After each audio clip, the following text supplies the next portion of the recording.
Still not music. Damn it.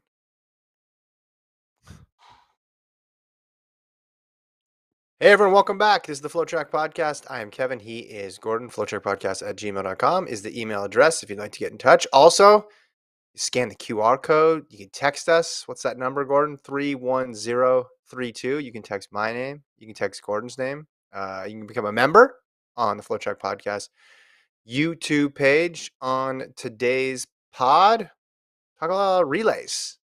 Relay season, Gordon. You ready?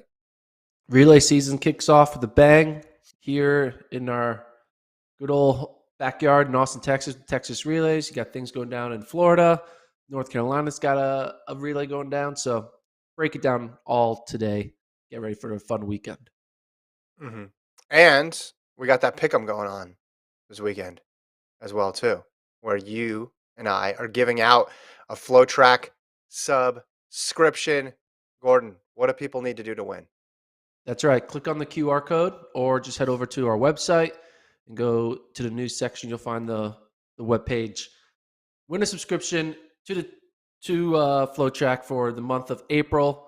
And all you got to do is correctly predict who's going to win the men's 4x1 at the Texas Relays that goes down on Saturday afternoon.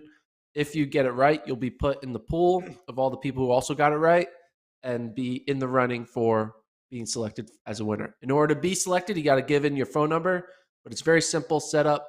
Just click the team that you think is going to win, type in your number, and boom, you're entered.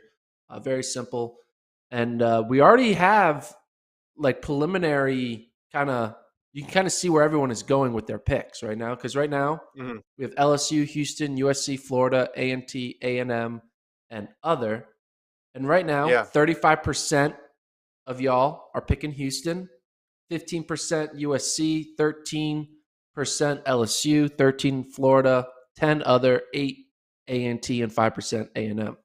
So a majority of you guys are going with Houston and USC, which are our picks. And, you know, I like to think people like to ride with me over you. That's the way I'm looking at this because I'm going with Houston and you're going with USC. So it looks like 35% of our fan base like to ride with me. That's a scary proposition. I don't know why people are so high on Houston coming off the indoor season. Not sure. I think USC is a better pick. We shall see. It's going to start the first round is going to happen pretty much as we're podcasting. So if someone drops the baton, then, you know, that's going to be tough. Tough way to go with your prediction. But yeah, I went SC. I mean, Houston's obviously going to be better than they were during the indoor season, but I think this one is important for Houston to get off to a good start. You got recent winners there: LSU, Houston, TCU, A&M, Florida. Man, has USC ever won? Has USC men ever won Texas Relays 4x1? Or am I picking history? It only goes back. Let's see. I think you're Mississippi picking history, State. bro.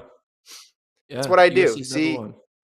35% of you just follow Gordon blindly and pick a team that's recently won, whereas I am on the vanguard of history here, picking USC. Yeah, they've literally never.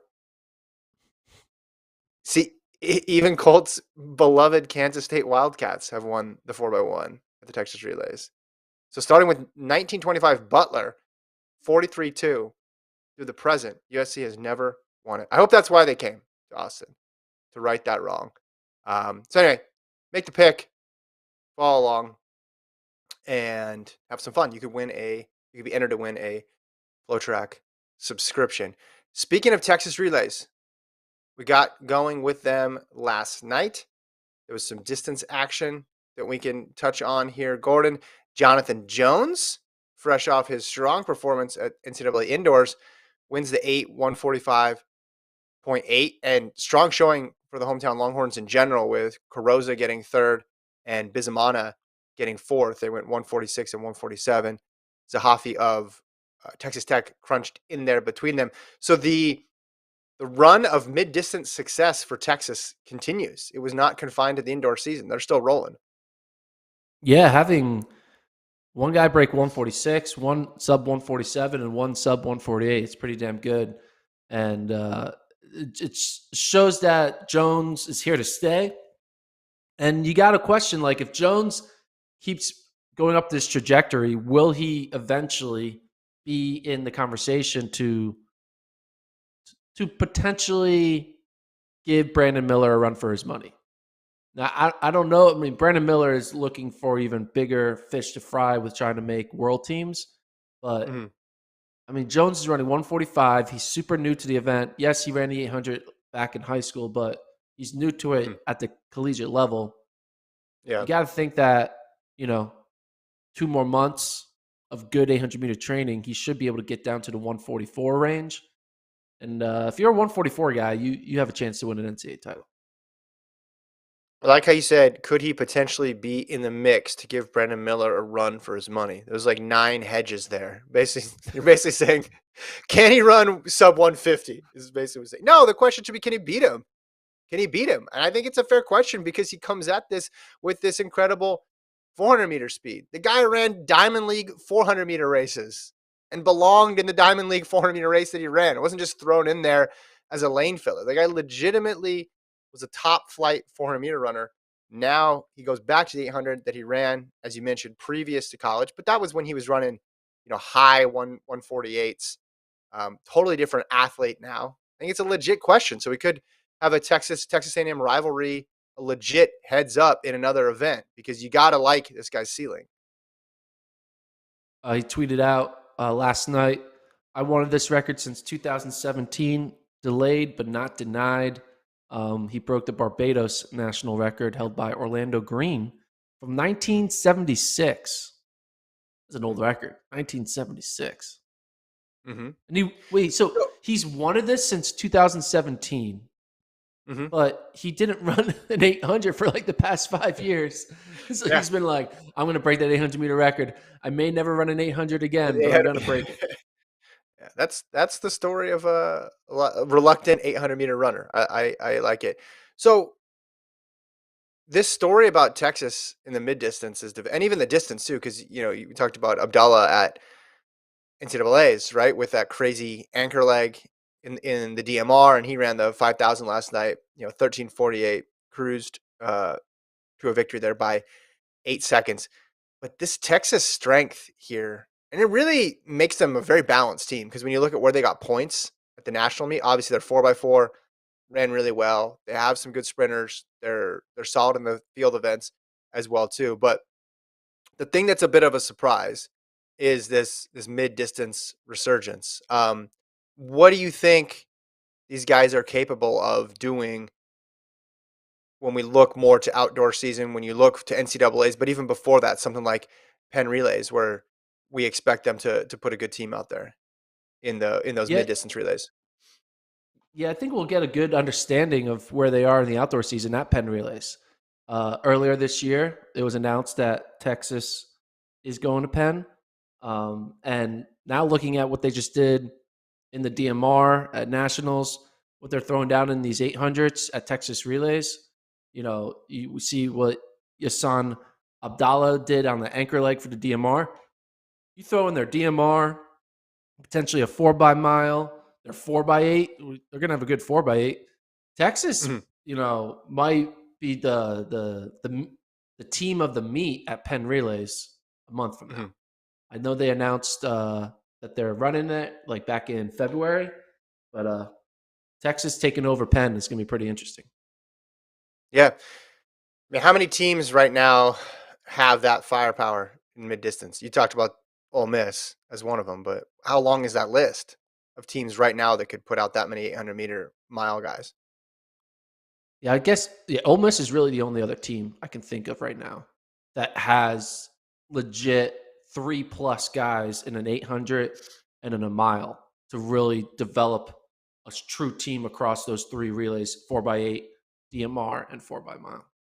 So, and no one Mhm. had Texas really on their map going into the year. Like you Yeah. think like you're thinking NAUs, Oregon's, BYU's, and things like that. No one had Texas as like potential mid D powerhouse for the Penn relays. But Well, here we are. because we should have known about Jones, I guess, but we didn't know about Jones. And the part about it is the depth. They have a lot of interchangeable parts because you look at what they did in Birmingham. They had the DMR.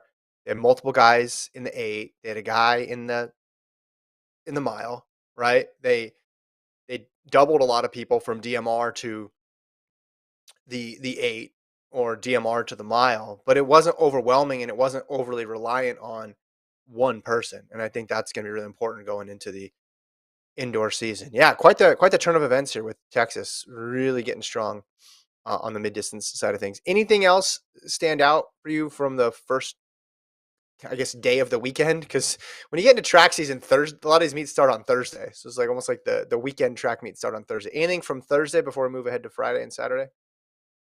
No, nothing much. Yeah, yeah, no, nothing else is really happening. Okay. I didn't see anything. So what else? So we look at the start lists for Texas relays.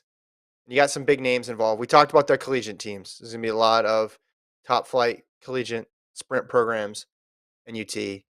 And but then you look at the pros in the relays. You got names like Shakari Richardson, Dalilah Muhammad. Um, you got Gabby Thomas in the open one and open two. You got a Thing Mo, Raven Rogers, Michael Cherry listed in the 4x4. High hurdles, you got Kenny Harrison, Anna Cockrell, and Christina Clemens. So the majority of the biggest names are in the relays. There are some people running open events, but which performance are you most interested in seeing from this meet? I mean, it's going to be Shakari, right? You want to see her on the track. We've been waiting a long time. Last time she's raced was back in what, September? She didn't do anything indoor season. And seeing her anchor a 4x2 or a 4x1 will be fun to see. Now, obviously, it's not the same as seeing because, you can't really gauge what someone did in a 4x1 split or 4x2 split because so much is that factor with the exchanges, the lead, the Mhm. all the different scenarios. So you're not really going to understand like what type of fitness she's in. But it's just good to see her on the track and see what she's been up to for the past 4 or 5 months of hibernation. I'm guessing she's probably going to make her outdoor debut potentially at the Bermuda Games, which will be live on FloTrack in about 3 weeks. So that'll be exciting. But yeah, she's the one I'm most excited to see. Here's what you learn from an early season relay. Is the person healthy? That's pretty much it. Especially if it's a 4x2 or a 4x1, where it's very difficult to get splits. 4x4, you could at least pull a split out of nowhere, but usually those races with the teams being stacked, you got a big lead and someone will be like, well, they just cruised. They just shut it down the last 30, 40 meters. So you don't really put much weight in the split. So basically, you find out, is this person healthy? And if they're on the start line, you assume they're healthy and good to go. She's not in the 4x1 right now. She's just listed in the 4x2 from what I see. And these things shuffle all the time. I remember going to a meet, Texas Relays edition, a couple of years ago, and they were literally figuring out I was watching it happen, like literally figuring out like the order and like who's on what team, like moments before the race started. It was incredible to behold. So this hopefully is a little more structured, but yeah, you just find out if she's healthy. That's why I'm looking more to the individual events, and I'm looking at Gabby Thomas being in the open one and the open two as of now as being interesting. We know how fast the track is, and there's always a favorable wind. So I think we're going to see a marker laid down here in these two events. It's going to be the time to beat moving forward for Thomas, and the rest of the United States as needing to respond to it, because we saw how quick she went last year in the 200 bronze medal. Um, I guess second to that, I would put, even though I had the caveat of the relay could be a blowout, but I think most split in the 4x4 will be a number to watch, obviously. Yeah, all the 400s, seeing whoever has the fastest split. I remember, what's her name? Ooh, can't believe I'm forgetting her name. 400-meter hurdler, who's always like the third or fourth best runner in the country. What's her name? Little Spencer. Yeah, yeah, no, Shamir Little. I know she threw down a very quick 4x4 split at Texas Relays in 2019 that had people like, oh, watch out for her. But so maybe a thing will give us some of that special like a 49.9 or something like that to get Yeah, people excited. Hopefully she's the anchor leg. That's also want to see. This is a good 4x4 though, with a No, it Thing is for Mo, real. Dalil Muhammad, Raven Rogers, and Anna Cockrell, like that will win Olympic gold. That team right Yes. there.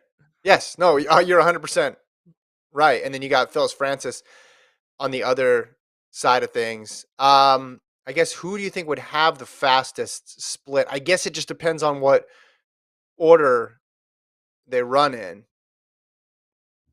right? Because I mean, leadoff's not going to get the fastest one. So I'm assuming they'll put Mo last, and so I would take her, but I think it would be between a Thing Mo and Dalil Muhammad.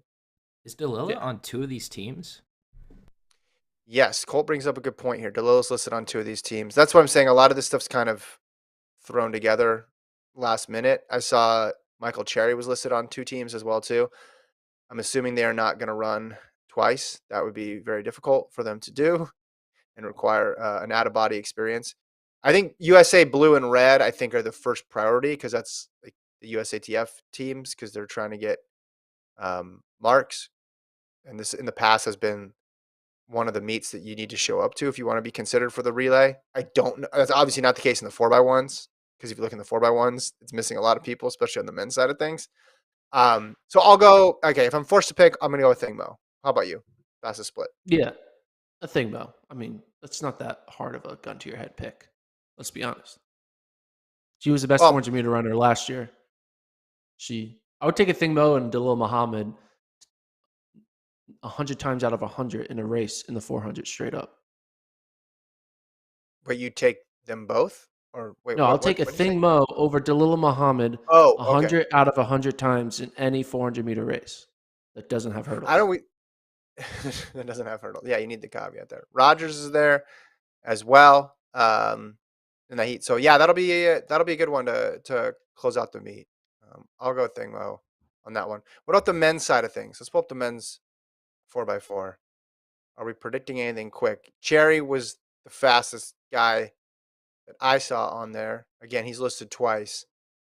So I'm gonna go Cherry fastest split for the men. I'm going with athlete 3 of Dallas International because as you can see on Dallas Okay. International's team, they Yeah. have Yeah. Yeah. athlete 1, athlete 2, athlete 3, and athlete 4. Okay. So It's why kind of why funny. the disrespect for athlete four is my question. I don't Why are know. you overlooking all of athlete four's accomplishments? I just feel like athlete 3, he's got the most letters in his last name.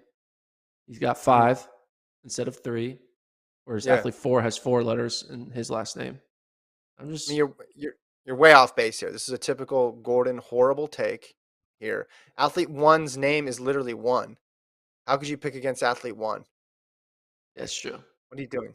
What are we doing I here, don't know. Gordon? That I should be want to the, talk the, about. the that should be the pick 'em, like predicting who athlete 1, 2, and 3 are All for Dallas International. right. So we also have this is the 4x1 here. Travis, is this the 4x1 that's up? I believe so. Yeah. Yeah. But we have a squad Star Athletic with Kyrie King, Ronnie Baker, Fred Curley, and Isaiah Young. And then you But also have Fred USA Red and USA Blue with no people listed, so I'm not sure. Yeah, I don't believe Fred Curley is running in this meet though. I think he was preliminarily in, and it makes sense because if you look at the name they used for Fred Curley, they spelled his name wrong. So clearly he was like a rough Okay. entry and not a full on entry. He tweeted out that he tweeted out Oh, okay. Fred Curley's Twitter account is probably the best Twitter account out there. I'm not gonna lie. Just Huh. All right. those Well, that listening, answers. you should probably just go over to his Twitter account and see what he tweeted on March 24th. So Fred Curley, And ladies and we gentlemen, assume that's Fred referring Curley. to the 4x4? Maybe Is that I don't know. that assumed reference there? Could be referring to his NFT collection. He could be referring to, you know, the Anything. Marcel Jacobs' win. You know, Hmm. the disrespect he's probably getting from people now thinking Marcel Jacobs is good, even though he beat Man, Fred. But craziness. Fred's been pretty damn good I in know. his two outdoor races. I mean, that 20. Did you see that 20 low he ran? Yeah, That was for where we're at in the season. Yeah, that 200 is 44s, going to be 20 40, flats. 40. Yeah, yeah. He's answering a lot of questions pretty early on. He's going to have another tough decision to make in terms of what event to be in because he's going to be fine in all three. I wanted to talk a little bit about the collegiate men's 100 because Devontae Burnett's in there, but like it's going to happen as like we're talking. Like the first round is going to happen as we're talking. So by the time people listen to it, it's going to be too late. But And a lot of those were the times highlights. a lot of times Go in ahead. these Texas relays fields, they have like weird heats where they have the college final and an invitational, but they have a college kids in the invitational, and it can kind of Yes. there's scratches here and there, and you don't really know truly what you're going to get until you get to the final on Saturday. So it's kind Yeah. of hard to predict or preview in a weird way. Yeah. Yeah. And even then, like I said, with the relays, especially, they're shuffling people around all the time based on what they need. Um, Anything else with Texas relays? No, are you going to go? You can go today or tomorrow. I might go after this podcast or a little bit after this podcast. Oh, yeah, Check out check out those 100 heats. You know me, prelim time is PR time. it's true. I don't even care about finals, Gordon. I'm that sophisticated of a track fan. I can see everything I need to see at a prelim. I just watch it. I say, the wind. Are you by a window? I want to see the wind here. I'm by a window, but there's no way for me to tell the wind Trees unless I or open it, trees? and I'm not opening it. Is it, The trees aren't you can't see moving. any. Okay, Trees aren't that's all I moving. wanted to know. Yeah, trees aren't moving. But I could also be blocked by the wind because of the where I am on a hill. So I don't know, but it doesn't look windy. But you're in a forest, I basically, am in a and there's really forest. tall trees around you. My blinds are closed. I don't want to get up and open them. I just wanted to give it. Actually, hold on. Producer Colt, you're in Austin. Can you give us the official Texas Relays weather report? Yeah, Go. hold on. I'm going to walk to my window. I'll be back in 15 Okay. seconds. All right. So as Colt does that, 15 seconds. So he has a big room. It takes 15 seconds to walk to his window. do you know how many Dude, monitors Colt has to produce this podcast? And he's got a life-size QR code that he has on top of our head on the YouTube feed here. I'm back. He's got okay, Colt, what do you got? It's lovely out there, guys. It's lovely out there. No wind. We're looking at like a 75 degrees. It's sunny. There's a little bit of a breeze, but just enough. Just enough. Nothing enough to affect a race, I don't think. That's good. Okay. I did see that for Saturday, Gordon, we might even hit 90 on Saturday, Ooh. which we haven't hit 90 this year yet. So that if we get a little bit more wind, then we could be cooking for some fast times. That has been your official Texas Relays weather update for 2022. We'll see you guys again next year. Travis is pulling up some other start lists here. Was this 4x1s? Women's 4x1? I'm not sure what we're doing. Let's move over to Raleigh relays. Or Raleigh. Raleigh. Sorry. It's not Raleigh, oh. you're going to get. I'm sorry. Raleigh relays. Okay. I went through the entries. Here's what All we of got. them? There's a lot of entries, bro. Distance. I went through all the distance entries. Okay. But still, it's still impressive. Yeah. Well, I'm a professional, Gordon. Okay. You don't get this DJ mic stand like I do without putting in the work, all right? All right. What did you Tui. discover in the entries? Caitlin Tui, 1,500. Men's 10,000. Eric Jenkins. Athanas Kyoko.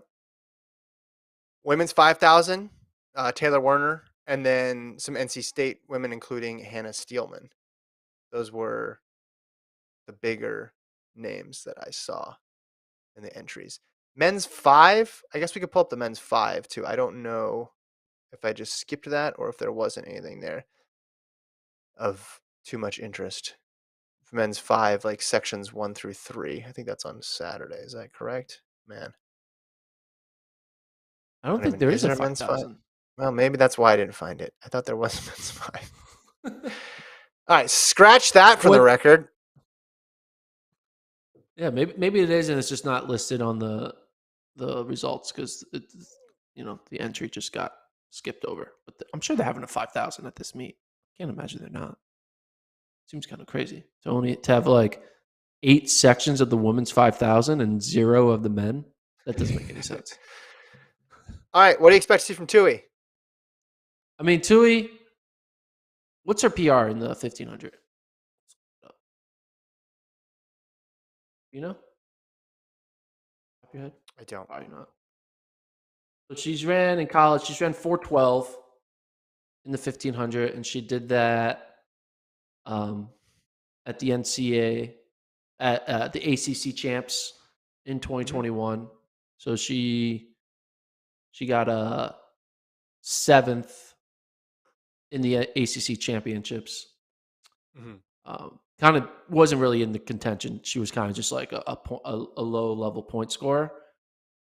I do think it will be interesting if she goes out there and she runs something that's like in the sub 410 range, because if Tui's able to start putting together some quick 1500s and parlay that with how she's now doing in the distance events with her back-to-back runner-up finishes. Yeah. Tui is slowly molding into a potential, great NCAA distance athlete. I mean, she's already good and she's, obviously multiple runner-up finishes, but like if she can now have that 409 speed, 408 speed, that's what took, Courtney Wayment to the next level. Like Courtney Wayment's an incredible miler. She can run probably sub 430 in the mile, and that's how she was able to win that 5K, because she's has the fastest raw speed. In order to be good in the distance events in the years of 2022 and on, you need to be a really good miler. And I think we'll see how great of a miler she is right now. And I think she's probably going to run in the 409 range. I'm predicting probably 409.8. She's already great. I mean, runner up twice. I think she's proven herself. Yeah. The question I'm talking about like can she get the a level title? to win. Yeah, right. Can she get a title? And it's important to point out too, there's been people who get second, third, fourth in their career a bunch in college and then go on. Like they never win a title or never have like a big breakout and then go on post collegiately and have an amazing career too. So it's like, even if she just, maintains this level, like the future is still very bright for Tui. The missing piece, and she talked about this when we went out there, is the closing speed. And I thought she took a big step forward at NCAA indoors, right? She wasn't quite there, but she had enough kick to get second in events on back-to-back days. So she is right there. You're correct. Yeah, she goes sub 410 this season. I think that's just a great sign of her ability to close and close quickly. So listen, I think for Tui, like after she got mid 20s that first cross country season, you're like, all right, that's good. Top freshman. Can she sustain it? First question. Okay, yeah, she goes, and then the next season when she's still a freshman because of the way the NCAA did eligibility. All right, she sustained it. Then it's like, can she go level up? Then you saw what she did at BU, ran fast, got out kicked. That's okay. All right, can she go? Like, she's improving now, which I think is important because she started from such a high level from everybody else. I mean, we saw her in that workout, which is yet to come on the site. She was crushing it. Spoiler alert, she's really good. And on a team with a lot of very good women, she's very good. She stands out. Yeah, I mean, I'm not sure if I'm ready to make this comparison, but I'm going to throw it out there. Oh, I think I know where you're going. I think I know where you're going. You do? Yeah. Let's see if you do. I don't know if you do. Okay. But she is kind of having a little bit of a similar career as Grant Fisher at the college level. Because if you remember Grant Fisher, his first true freshman year in cross country, he finished 17th. Kalen Tui finished 24th. So very similar ranges, right? Now, there is a big difference in that, Tui had a really, really bad day in the NCAA prelims, her first 5K attempt, where Grant Fisher was able to get sixth. But the main point that I'm noticing is that Fisher came in and, he didn't win his first title till sophomore year. He was kind of not that dominating of a figure for his 4 years at Stanford, he had a lot of L's, right? He lost a lot of times to Morgan McDonald, right? He won sophomore year, and then he comes back and gets third. 2 years later, or a year later, and then his final year he gets second. So Grant Fisher had a lot of runner-up, third place type finishes. Yeah. But then now, years later after college, he's now one of the best in the world. So it goes to your point of saying, like, you don't need to be a dominating, win every race type athlete for it to translate to a great post-college career. And that sometimes multiple runner-ups, multiple third-place finishes over a 4-year period can be a sign of potential greatness. Let me give you another person. I'm going to give you their finishes at NCAAs throughout their career. You tell me who this person is. Freshman year, cross, 12th. Freshman year, indoor 3K, 2nd. Outdoor 1500, 10th. Sophomore cross, redshirt. Sophomore indoors, just runs the DMR. Sophomore outdoors, 2nd in the 1500. Next year in cross, 158. Indoors, 11th in the 3K. Outdoor redshirt. Then next season, 57th in cross. 5th indoors in the mile. 3rd outdoors in the 1500. And then that final cross season that they had, 11th. You know who that is? The years? It's a female or male? It's a woman. The 158, I'm trying to know. It's not Jenny Simpson, is it? No. Okay. No. You're in the neighborhood when you're talking Grant Fisher. You're in the neighborhood with Fisher. Oh. Cranny? Yeah. Yeah. Yeah. Another person who had a very good prep career came in with high expectations. Now, what Tui did was on an entirely different level, but she had the similar thing where, okay, right away, 12th in cross your first year. Okay, that's crazy. Then you're maintaining. You're never getting, over the hump. And then you have some bad races in there. But then senior year cross, you're still in the mix. Then you go pro. And then what do? You make the Olympic team and break the American record. So like Tui's already there. I know people want this big crowning moment, right? Oh, or she's going to win a million NCAA titles. It's like, she's on a great path already. Yeah, sorry, that was my my phone making a ringing sound to agree with your statement. That was a affirmative from Siri. And the fact that you said Simpson is interesting. We had someone in the chat guess Purrier. Like, everybody's guessing all these wildly successful athletes, or even remember Hasay, right? I mean, she got an individual title, but same thing. She was close a lot. She was in the mix an awful lot. So I think you're right. I mean, I think sub 410 would be big for her this year, and it's exactly what she needs. It's that final piece. Did you hear? This is slightly off topic, but back to the Workout Wednesday stuff. I think after we got back, I read something or someone sent something to me about, like, is Tui hurt? And I just thought it was funny because we were there the week before, and I was like, I can guarantee you one thing: she is definitely not hurt. She is not hurt, because what she did was very impressive. So when's that workout coming out, by the way? I'm sure people are interested in seeing. I posted on the FloTrack Twitter the Workout Wednesday schedule. Should we bring that up? What is that? Travis, can you find that? Okay, so you didn't answer the question, Gordon.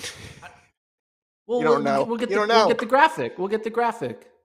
If Travis is there, I don't know. Travis might be at his window as well, checking the wind. Just type in FloTrack workout on Twitter. No. Yeah, just search the FloTrack page on Twitter, and then here it is. Yeah, Gordon, March 4th. Here it is. Boom. It's a Gordon tweet because it's got a lot of text. Yeah. Just type in FloTrack workout in Twitter. I put it in the chat. There it is. Pull this up. Here we go. All right. This is the answer to the long-awaited answer to the question of when the NC State women's workout's coming out. Drum roll, please. There we go. April Soon, 2 6th. weeks. April 6th. April 6th. So you got Houston next week, then NC State women, Arkansas men, Ole Miss, Arkansas women, Aaron Marsh, Duke heptathlete, runner-up, UNC women, A&T men, that's Randolph Ross and company, and then Arkansas women, which is going to be that Shafiqua Maloney and Britton Wilson. When you look at that list of workouts, what's the one you're most excited? If you were you were at most of these workouts, but if you weren't, what would be the one you're most looking forward to see? What's like your top 3 of this list? A&T, NC State, and then the Ole Miss one hasn't happened yet, so I'm curious how that one is going to pan out. I like the Arkansas women one. I was there for that. That was fun. Yeah. I'm curious. I'm looking at this and I'm thinking, man, you have a lot of work to do because a lot of these are on you to edit. That's more what I'm thinking. I'm curious how you're going to edit the NC State men one because we were there for a long time and there was a lot of good stuff there. And there was a lot of good stuff with Coach Ross, Randolph Ross's dad, working with Javante Harding on his start. And then you were focused on getting Randolph Ross and that quarter mile group because they were running 300s. Is that correct? Yeah, 300s. Yeah. Yeah. Was that what they were running? Yeah. And 150s and 300s. Yeah. And the short sprint group was really working on start. So I was doing that and then getting some of the finishes and the reactions. But at the time, Javante Harding obviously very good, but he wasn't the NCAA champion.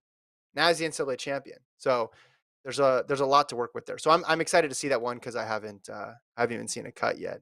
But the NC State one's good. Like if you're a distance fan, that's a bread and butter workout. You will enjoy watching the NC State women's workout, and I think pretty much all the big names were involved, right? Yeah. Like even Starlipper was there. They had 2 different workouts. We got the first half, like the first workout with Starlipper and Steelman. They were doing because they're redshirting indoor. So there was like the redshirt indoor crew and then Yeah. the team, the people who are actually running indoors. So there's like 2 different workouts. So we got both. And you're gonna do both of those? So that's another workout. I think so. you have I'll do like a part 1, part 2. We'll figure it out. So Gordon has to do, let's see, 1, 2, 3, 4, gotta do 5. It's 5 in a row, and then you get a little break, and then 6, 7, 8 there at the end. Whew. The thing I'm worried about is I'm not sure if you know this. My laptop. We had a big don't tell people. Don't tell people this. We had a big rainstorm on Monday, and I put my laptop in my backpack, biked home, and I thought the backpack was closed, but it wasn't, and rain got into the laptop. And so I don't have my laptop, and I had to go get it fixed, and it's this whole thing, and so I can't edit. So I'm going to be editing this Houston workout at the 11th hour, probably Okay, but in Oxford, Mississippi hotel room because I'll be on site filming the Ole Miss workout on a Tuesday and then trying to get this Houston one up the next day. So, but the footage is safe, right? The footage is secure. I have secured the footage. So the footage is that. It's funny. The first thing you were worried about was, Gordon, where's all the footage? And I was like, I don't care about my footage. I want my laptop not to be gone because it's an expensive ass laptop. But no. Luckily, both things seem okay. Laptop is going to be fixed. It's being fixed right now. Footage will be in hand probably by Monday, and I'll be able to start editing. Yeah, I'm a company man. I was worried about the footage. I'm not gonna lie. I was like, you can always take your March Madness winnings and buy another laptop, but if that footage is gone, it's gone. So it's good. It's backed up. Look at the chat here. When did you guys film that workout? We were there for Valentine's week, so it'd have been mid February. We were out there at North Carolina. And then the Arkansas stuff, beginning of. It was basically March. Caitlin Tuohy's like first real workout coming off of her long break, which is kind of cool. Yeah. She hadn't done anything like that leading up to it, so it was the first time Caitlin was like showing that she's potentially gonna run well at NCAAs. I had forgotten it was Valentine's Day, and I think that night I went to get something to eat and you didn't want to eat, so I went like by myself to get something. And then afterwards I went to Target and then I realized it was Valentine's Day and I was just looking at all these like people wandering around Target and I was like, ugh, tough break. Tough break for this group that's in here right now. They're all college kids too. It wasn't like me who's, out on the road for work. It was college kids like, I'm gonna go buy a notebook. I don't know. Anyway. And then Arkansas was beginning of March. March, end of February, and then Ole Miss is TBD, Almost will and be next week. Houston We're was filming it next week. and then Houston was way earlier. Yeah. I don't even remember when that was. That was 2021, right? Yeah, End we of filmed that 2021. in December. It's in December. Yeah. Yeah, it's still relevant. It's It's good good. though. It's good. It's Carl Lewis on a Yeah, it's microphone. Carlos. It's good. Yeah. You'll enjoy it. You'll enjoy it. Okay. Also in the chat, Donovan says Texas just ran 42-42 for the 4x1. Wow. I like the live reaction. It's great. We should just be doing a podcast throughout all weekend, like just 24-hour podcast, so we can just constantly react to real-time results. Yeah. What do you think? So, yeah, 42-42, LSU 43-63, Florida 44-10. That's the first round. We shall see. Yeah, it's fast day. Listen, Weatherman Colt predicted it. I Yeah. throw it to Colt at the bottom of the hour and at the top of the hour. So It stay is tuned. 19 minutes. nice. Got a weather. It is nice outside. You look at like Florida's team in this set, like that's a no good. joke third place team right there. Like Diggs, Stark, Killebrew, like that's legit. Yeah. And they ran 44-10. So the fact that Texas is out there running 42-42 with their four is pretty impressive. Yeah, listen. Colt wasn't lying when he said the weather's nice. So school record for Texas in that opening heat. A lot of the collegians, they're just focused on the relays this week. Some of them are in individual events, but the focus is on the relays for a lot of the top college kids. I mean, there's the women's high hurdle race will be good. There's some star power in that, and then the men's 100. I mentioned Burnett being entered, at least as of now. But where you see everybody is in the relay. There's Florida State relays as well too. Do you have any thing you're watching there? Have you looked at those entries? We do have speaking of Aaron Marsh, who we have a workout Wednesday with coming up later in the season. She got third at the Texas Relays heptathlete. Texas Relays is also known for their decathlon and heptathlon.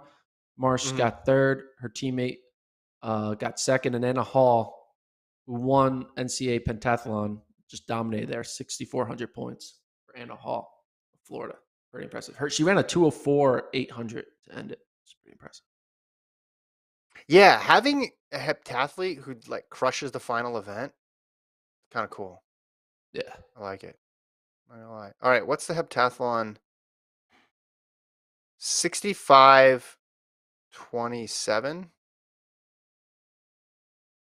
is the collegiate record.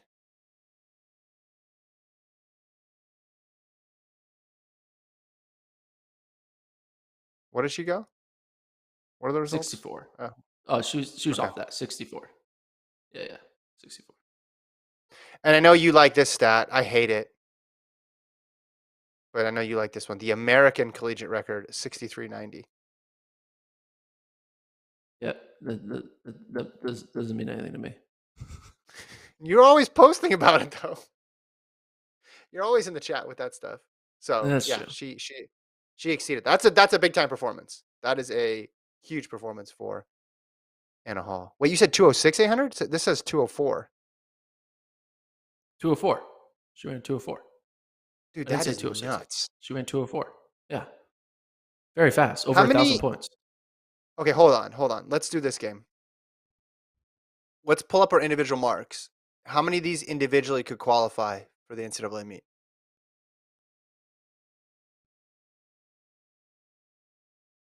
Because I that don't know. 204 You gets tell you me. there. I mean, look at the winning time in the 800 from this meet.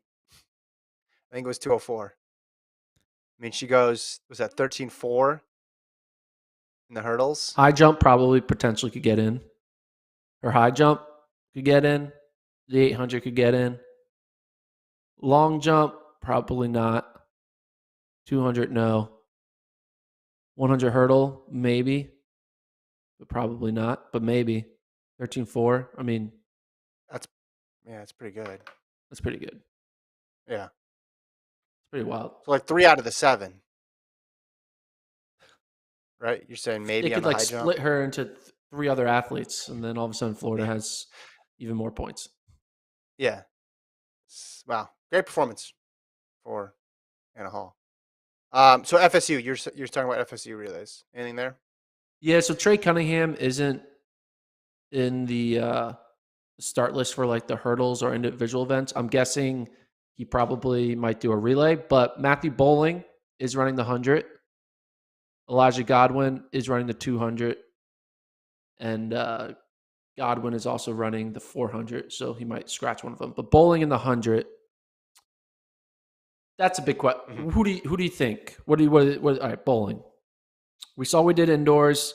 Obviously, it didn't go Mhm. as planned. He was a heavy favorite in the 2, DQ'd there. Long jump was good enough. He got third. 60, he wasn't able to kind of come in at the end.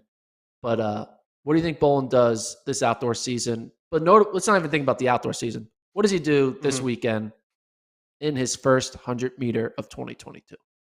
What should the over-under be? We should ask the chat. What's the chat think he's going to do? Over under what's a good number? 10.13.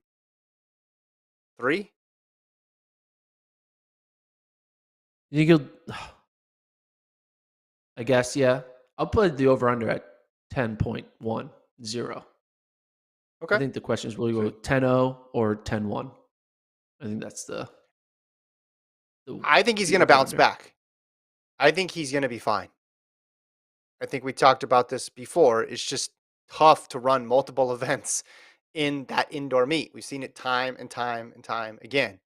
I think he's going to be fine. I don't think that meet is going to define him. It did not go his way, right? You saw the 200 literally running out of his lane by the end of it. But I mean, last year at this meet, or last year in early April, he ran 10:32 into a headwind. Last year at NC's, he ran a 10:15 and then a 10:19. He's obviously run sub 10 wind aided, but if he goes under 10:10, I think that's a great sign for Yeah. him. But I'm not. You know who's struggled at NCAA's doing doubles? Like most everybody has struggled at the NCAA indoor meet doing doubles. There's a small group of people who handled it effortlessly. And those who did handle it effortlessly, good for them, but it didn't necessarily guarantee that they were going to be superstars the rest of their career. It's just a unique situation to be thrown into. So I think if people are selling the bowling stock, calm down. You need to take a deep breath, relax. Who's selling bowling stock? I've heard some people selling bowling stock, and you You should not have? sell bowling stock. I mean, Okay. he literally just signed with Dunkin' Donuts, so they're investing in him. I'm saying you don't take out your investment in him. I just think, Got it. yeah, long jump. He's doing the relay. He's doing 60. He's doing the 200. There's just a lot going on there for him in a short period of time. Did Grant What I love Holloway manage multiple events? Yes. Grant Holloway is unique. Have we learned nothing else over the last few years? Then Grant Holloway is unique. And even Grant Holloway, it's not as if he was winning every single competition. He wasn't, winning the long jump and all these other events at the meet. Like he had struggles handling multiple events. Did he still get a bunch of individual titles? Yes, obviously, but let's not compare people to Grant Holloway. So the segment we're doing now, it's 9:49 Central Time. He's going to run his 100 in like 2 hours from now. So Okay, so let's wait. this, Let's just keep the pod going. yeah, I don't, our prediction will either age gracefully or age horribly. But yeah, I'm can going we? over. I think he might surprise and run 10-0. And if he does, that's very good for an opener. Most people don't run 10-0s in their openers. They normally run even like the best of the best, like Christian Coleman and Trayvon Bromell, those guys, they're typically would open with a 10-1 something. They get the Yeah, 10-1 but he's and not. then Yes, but he's yeah. not there yet. He's not that. Let's not get ahead of Well, I know ourselves he's here. not I mean, there, but I'm saying is don't like if don't he sell the stock, but also don't get crazy about this too. You got to just be a saying if he reasonable does run investor here. 10-0, he does run 10-0, it'll be pretty crazy. Yeah, what's his isn't his PB 10-1? So of course if PB's if he 10-0 something. PRs, yeah. Well, no, I think it's 10-1. Travis, what's the PB? Okay, yeah, 10-1-5? 10-1. Yeah, win legal PB, yeah, 10-1-5. Yeah, Yeah, okay. that's true. So yeah, let's not get carried away with what the expectation is. Let me just ask you this question: if indoors the national championships didn't happen, let's just say it was 2020 and there was no indoor national championships. Not that we ever want to live that again. Would you have said he had a good indoor season? Yeah. Oh, he had a great indoor season if he didn't have that championship Right. result. Yeah, Would you have because said he going into took a indoors, step he forward? was the dude. He was the guy. Yeah, Would, take a huge step would, forward. Yeah, 100%. right. Okay. So, all right. So, does that meet matter? Absolutely. Of course, it matters. Was it a good meet for him? No, it wasn't a good meet for him. But again, let's not go crazy based on one meet when he was extremely busy. All right, Travis, can you? I hate to do this.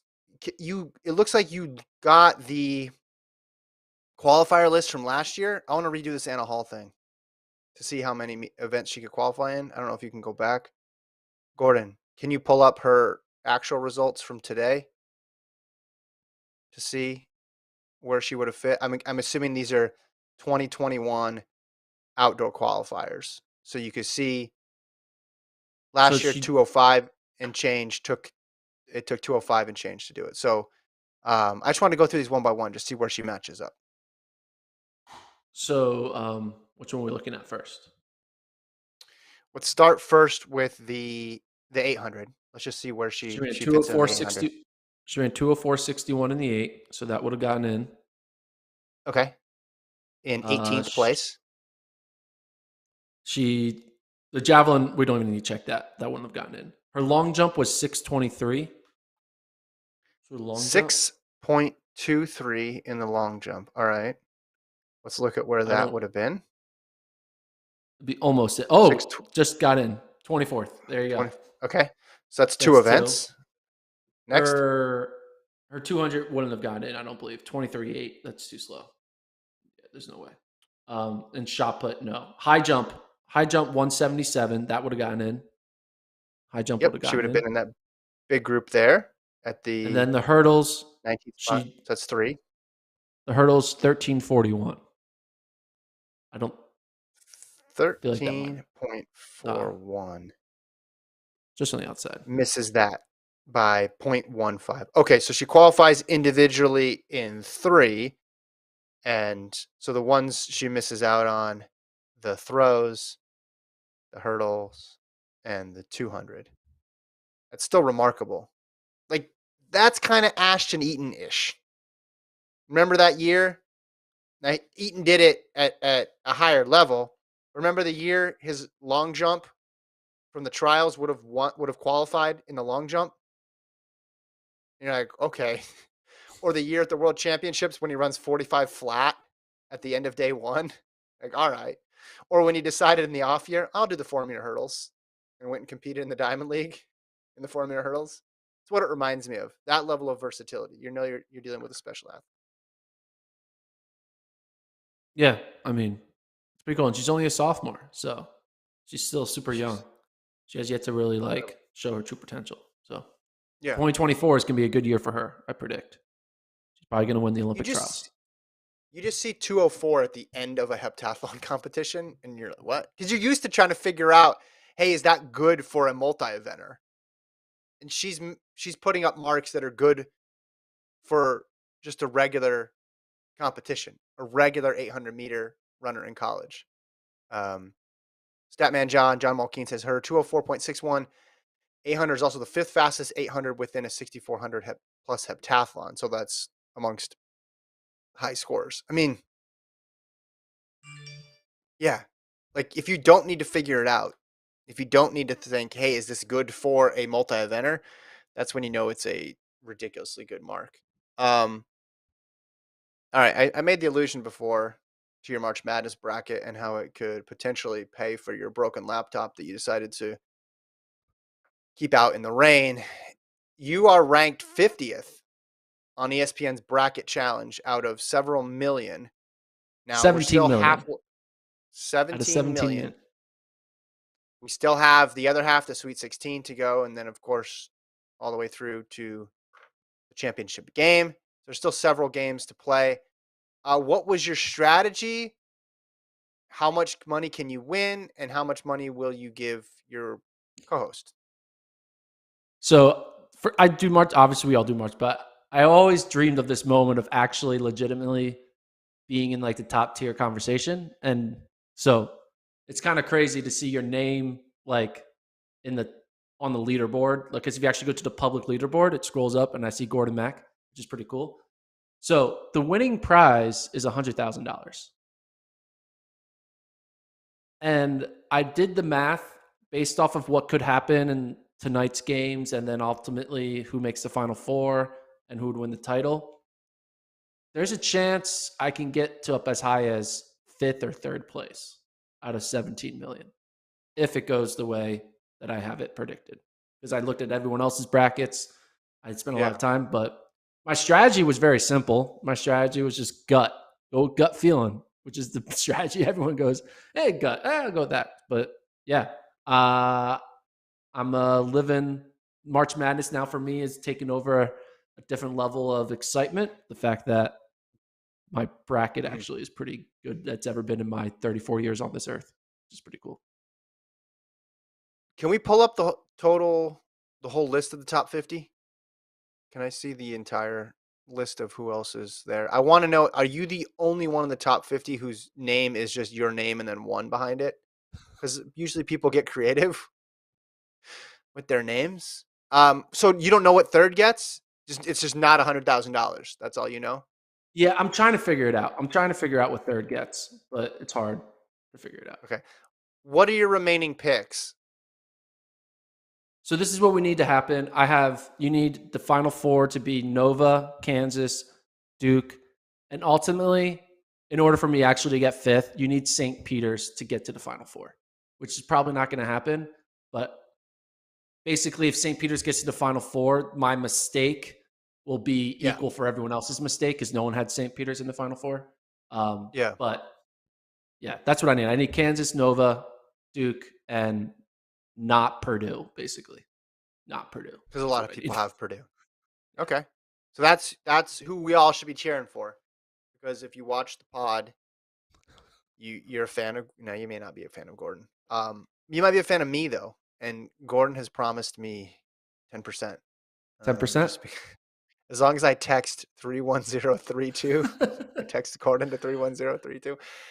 How about this? I If I thought do your strategy win, was going to be if workout if I do Wednesdays. win, maybe I'll take $1,000 of it and I'll put it in the next pick 'em. I'll definitely do that if I win. Okay. 100%. I'll give out $1,000 to the fans. 100%. I like it.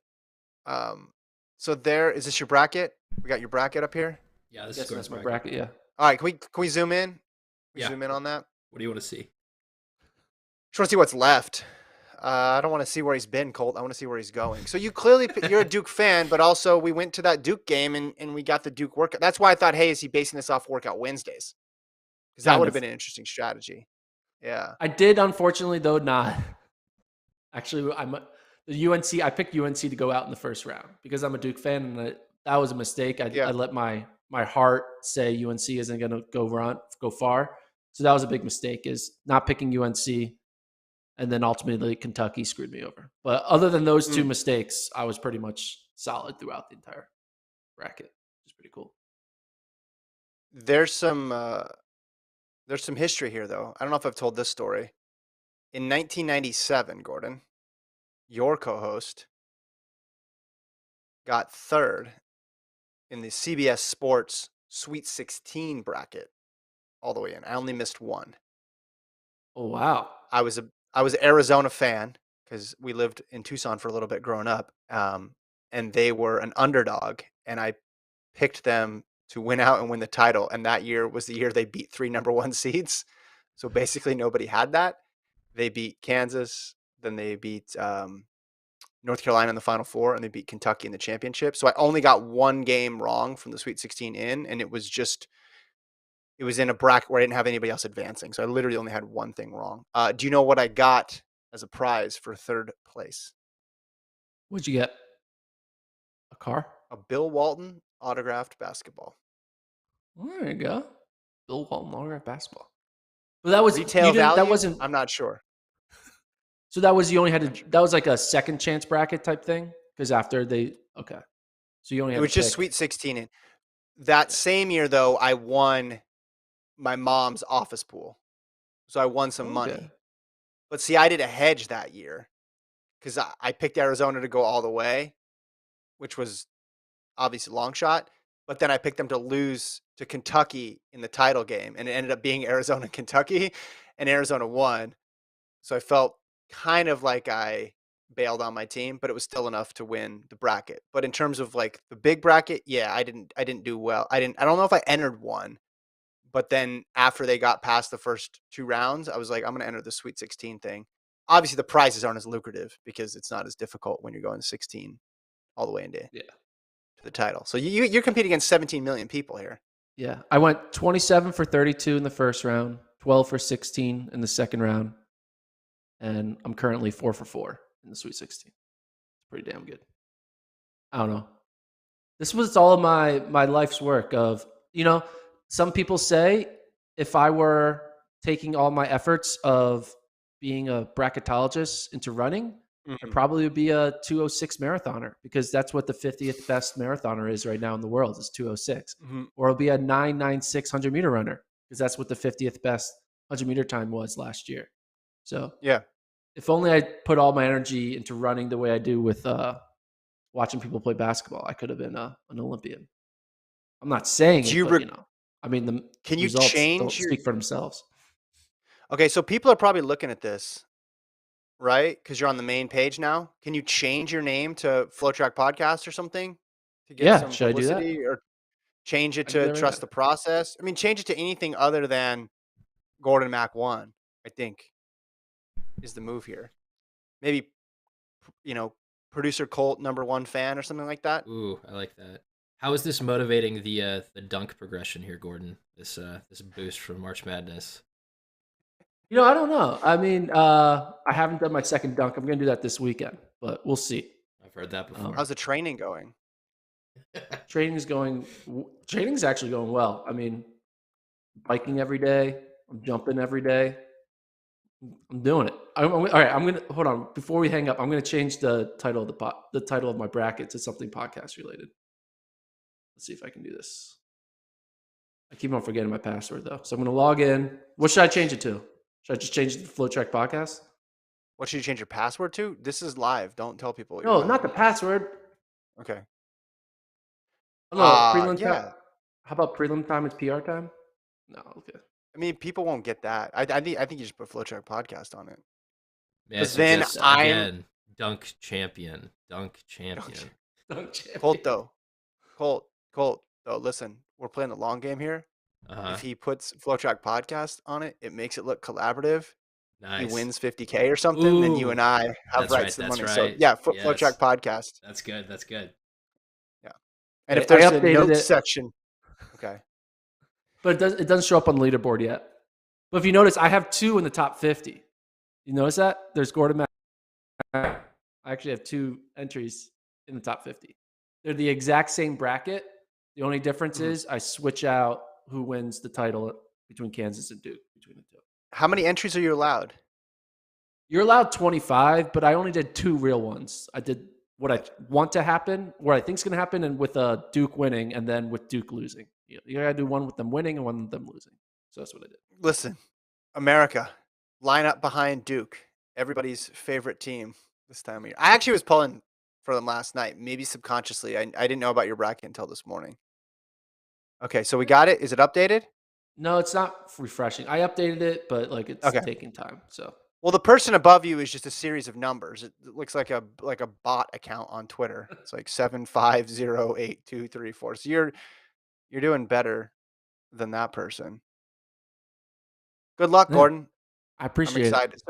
So we'll be cheering Again, for if you. I win the $100,000, I will give out $1,000 of it to this FloTrack community, podcast community, in a pick'em. You're just gonna you'll just Venmo them $1,000. No. You're gonna have to win it. You're gonna have to correctly predict something that happened at Penn Relays or something like that. Figure it out. Okay. Gordon's gonna show up to Penn Relays in a Mercedes. It's gonna be great.